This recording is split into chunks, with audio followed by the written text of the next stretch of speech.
Hello everyone, welcome back to my YouTube channel. Today I am wearing my teacher hat, okay? I am wearing my teacher hat, and if there's anything that I know how to do, is to teach. And when I want to teach, you guys know that I teach really well. So today's video is going to be about volunteering. Somebody say after me, volunteering. First of all, thank you so much for all the love on my previous video. I don't know when this video is going to come up, maybe after my Manchester vlog or before my Manchester vlog, but whenever this video comes up on your timeline, I really just want to say thank you from the depth of my heart to everyone who reached out when I made the announcement that I closed my business. Today I have this notepad here. Okay, this is my notepad, and I have this pen that I stole from my husband. And you know that when I have a notepad with me and a pen, you should also get a notepad. I am going to be talking about volunteering, why it is a good thing, and how to maximize your volunteering time as a young person. Because I see a lot of people doing it wrongly. A lot of people. I'm going to start by saying that this video is from an experiential point of view, and the things that I did while I volunteered or worked in certain spaces and organizations, and how it has affected my career growth. Now, what is volunteering? Without using dictionary or any dictionary definition, volunteering to me literally means contributing your time, skills, technical skills, soft skills, hard skills to a particular organization or cause for free. Right? Some volunteering opportunities come with stipend, but in this case, this definition covers everything, the one that comes with stipend and the one that does not come with stipend. Okay, so we have defined what volunteering is. Why is volunteering a good thing? Why should you volunteer? Number one, volunteering allows you to learn for free. I know they have told you don't work for exposure, don't work for this, don't work for that. While there are a lot of disclaimer around some topics like this, again, I'm not going to tell anybody to work for exposure because exposure doesn't really pay your bills.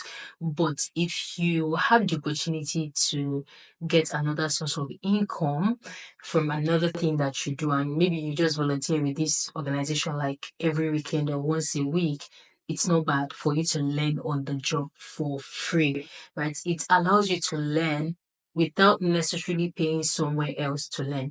Now, everybody gets to define what is important to them, to be very honest. I remember that I once volunteered for an organization because the role they were looking for is a role that, if I had gone to take a certification course for, I would get theoretical experience, but not practical experience. So I volunteered for this organization, helping them with social media, helping them with storytelling, editing, and things like that. Now, I was able to do this because I had another source of income that was paying my bills. So I am not saying that you should go and be paying bills with exposure. That is not why we're here, okay? So understand what is at stake for you. Again, it's also about understanding your priorities and what literally works for you. Because somebody might be out there on Instagram telling you don't work for free, but you have the opportunity and the privilege to work for free in a certain period or a certain time because you have another source of income, and you need that experience for your next level. Please just go ahead and do it, in as much as you don't feel like there's an exploitation going on. Okay, so number one, it allows you to learn for free, and number two, it allows you to build experience. I remember very well when I was in University of Lagos. I was running an NGO, and even before I was running that NGO, I was volunteering with another organization. And in this organization, I was doing a role that had to do with coordinating volunteers and all of those things. And I remember that when I started my own organization, this experience and knowledge really, really helped me in managing my own volunteers also. So no experience is wasted, honestly. So it allows you to build experience that You might not even have the opportunity to work in big companies, okay? You know, those companies, the big four, the big five, the big whatever it is. You guys know what I'm talking about. But if you work in organizations that are not really that pronounced, you get that experience. And the thing is, nobody is going to come and ask you in your CV, is this paid for volunteering? We'll get to that. Okay, but don't let me jump the gun. Number two, build experience. I've talked about that. And number three, it allows you to gain knowledge. There's so many things that I learned on the job in places that allowed me to learn on the job. Because there are some jobs you will take, you cannot learn on the job. It's either you know it or you don't know it. It's like saying you want to become a web designer and you want to be learning on the job. There has to be a level of experience you must have at the basic level for you to be able to work as a web designer. Like, it's not something you dream about, you're excited and you're passionate and you're just gonna work. You need technical skills, right? So, it prepares you for the real job that you're going for. It prepares you for that big job that you're going for. And I really love it because you get to also manage your time. It's not like an obligation per se. It's not as if you don't do it, somebody will not pay you salary. So you also get to decide what time frame works for you, what frequency, intensity works for you. So number one, learn for free. Number two, build experience. And number three, gain knowledge. Right? So everything that you need to gain, start gaining it. Those experiences, start learning them. Very important. If you guys see me looking at my notes, it's because I have a note here, and that's what I'm using to teach. So look at your notes too. Then the last one is for career growth. I'm going to give you a very good example. While I was at the University of Sussex, I did two major things. The first one was a paid role. I was Sussex's digital media creator. That means that I created videos for the school, for my department, for the international community. In fact, for the whole school, I drafted content. I did a lot of digital media work for Sussex. So I had a lot of experience from start to finish. Then the other side of work that I did that was unpaid was my deputy chair role. Yeah, deputy chair role for the school sustainability committee. This was an unpaid role. Although I got in by election because I applied, but there was no money compensation or anything. But I was giving my time and I knew that if I put it on my CV, nobody needs to know if he was volunteering or not.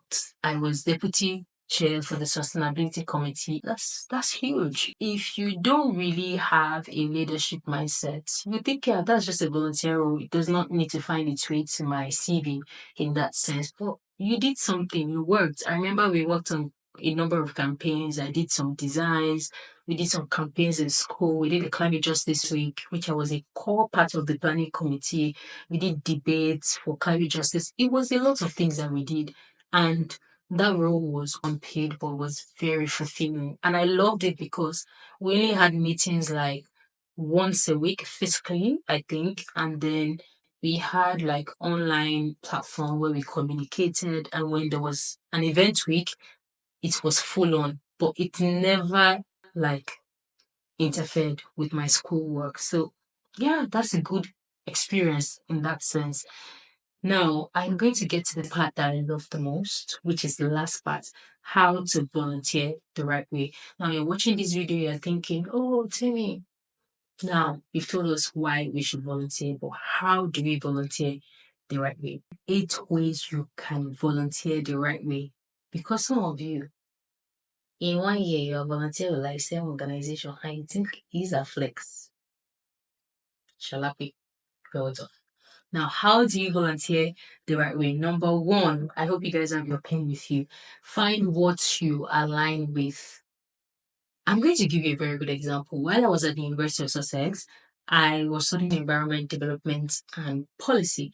And I remember clearly that during the induction week, they had this fair where there were so many school society like sustainability, dog walking society, music, art. It was just a lot. I was really looking out for societies that had to do with what I was passionate about, not just passionate, right? Not just passionate about what my career goal aligned with. So you would find me in the sustainability boards, the sustainability tables. I just wanted to find a society or a community that had to do with the work that I was doing on the ground. Okay. So if you work in like media and communications, I would assume that you're looking for a society that does the kind of thing you're doing with your career. And alternatively, different societies also always look out for people that can work in their media and comms department, and you can fit in into that role easily in those departments. If you're in law, I would assume that you're in your law society or your debating society, something that just really aligns with your career, except you want to waste your time to volunteer, or you just like, yeah, I don't really need this in my career, that's fine. So these videos for people that literally want to use their volunteering experience to buffer their career progression. Okay, those are the people I'm making this video for. So find what you align with. Don't just volunteer anywhere. Don't just waste your time. And that's why many people feel unfulfilled. You would have spent 5 years of your life volunteering for a particular organization or institution, and it's now time for you to submit an application for a career opportunity or job role. And you realize that you can't even put any of those 5 years experiences into your CV. And I'm like, ooh, hold up, why? That means you didn't have a plan for that volunteering role. Now, number two, be specific about the role that you want. So typically, I really love to give my roles names or titles, and it's not because I love titles. Like, people that know me know that I don't go with that. Like, it's not something that I fancy. But professionally, it is something that is very important. And I'll give you a very good example.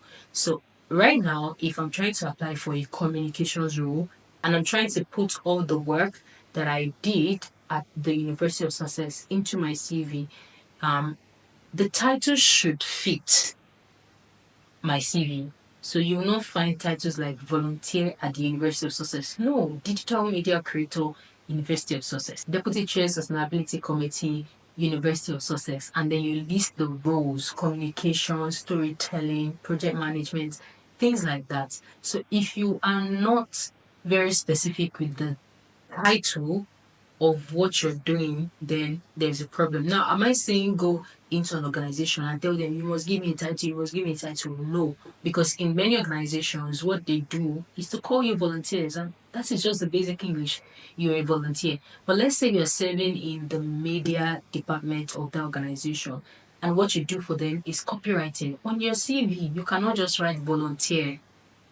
XXX organization. You write copywriter XXX organization. So I'm not saying that they must give you a title like you're coming as a volunteer. They will not say take.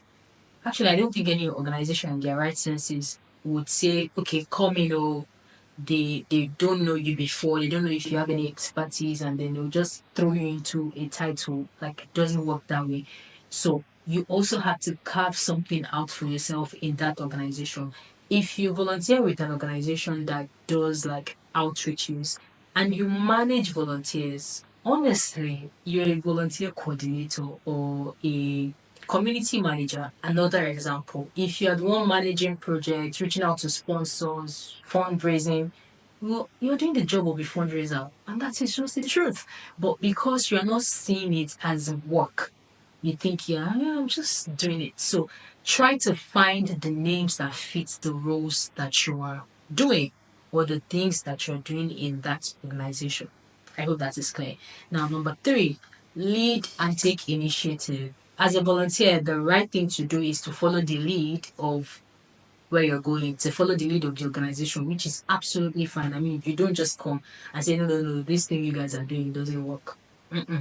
It doesn't work that way, right? What you're going to do when I say take lead and take initiative is that they don't have to tell you what to do every time. You know you're supposed to create content for the organization's page. They don't have to be telling you, oh yeah, oh, 10 years, today is Friday, there's no content. Mm-mm. Be that person that takes initiative, that brings up solutions, not just problem. Oh, the organization is bad, it's bad. Every time it's bad, it's bad. But what have you done to make it better? Since you have started volunteering with them, has there been any changes? Can they notice your absence? Start to ask yourself, all of those questions. So take initiative. Don't always wait for them to do something for you. E.g., you guys are fundraising for, let's say, a tree planting project, and the only thing the organization has been doing is to be reaching out to funders or people that can fund them, like the big guys. But what if you come up with an opportunity or an idea? Oh, why not let's just throw this out into the public, get people to donate if they're really interested, or if people are doing their birthday, they get to plant a tree. If they're doing any celebration, they get to plant a tree. If they fly, they get to plant a tree. Some of those initiatives, and these are things that you only get to know when you research and you also connect yourself to a community of practice of what you're doing. Not that you just want to be a local volunteer or just a local champion. Okay? So number one, find what you're aligned with. Number two, be specific about your role. And number three, take lead and take initiative. Now, number four, see it as a work. Please, why are you volunteering for 3 years and it's not something you can use somewhere else? Now, disclaimer, this doesn't really have to do with like religious institution, because to be very honest, it doesn't really apply to every scenario, right? It doesn't really apply to every scenario. So I'm going to give you a very good example. There are people in my church that they are pastors and they also work like in organizations, institutions. They will not go on their CV and write pastor Petra 2014 to 2020. That doesn't really, really work that way, okay? Because in the end, it doesn't really align with what they're doing in that organization. And it's not something that you want to just slam on your CV. It's not as if they go to apply for like pastor job. I don't know if that makes sense. Yeah, so it's everything I'm saying, it's not black and white. Like, it doesn't apply to every single institution, especially religious institution. But there's also a disclaimer. If you lead a social media team in that church and you've been leading that team for 3 years, trust me, you can put it on your CV when you're looking for a job. Yeah. I stand to correct it, but you can't put it on your CV if you're looking for a job. Social media manager, XXX church. Oh, this was what I did. Led the team to grow the page, led the team, collaborated to do XXS, grew the page from this, that, did.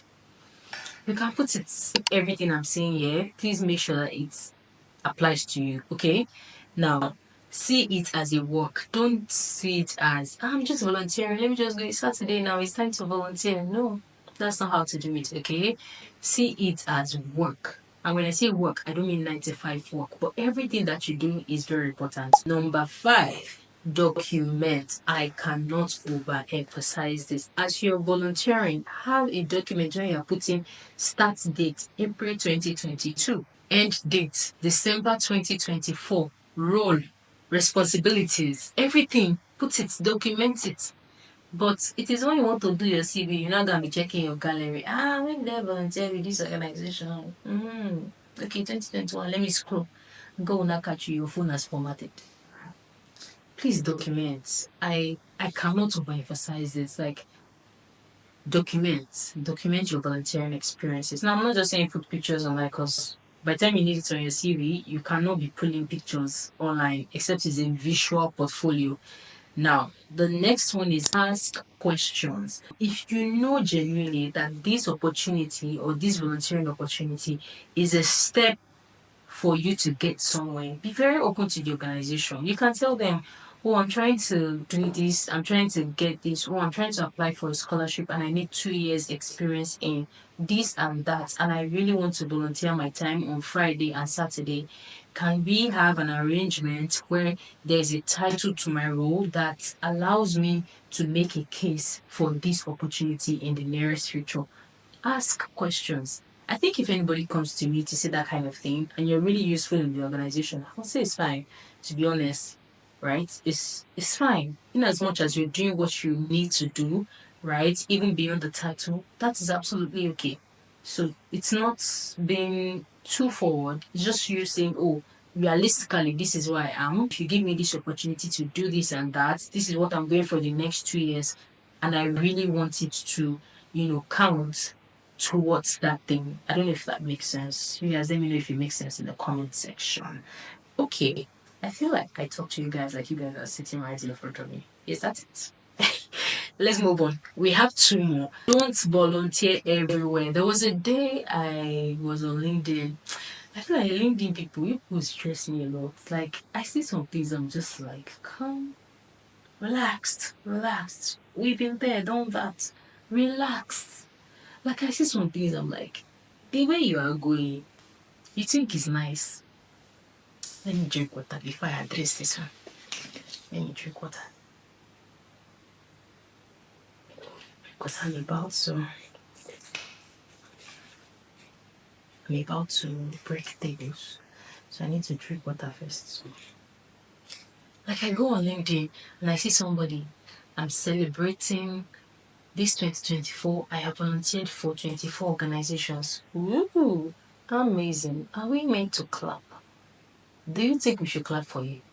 Honestly, spreading yourself across several organizations thinking it's a flex is actually not a flex. Okay? If you're watching this and it's something that you do, you need to stop it.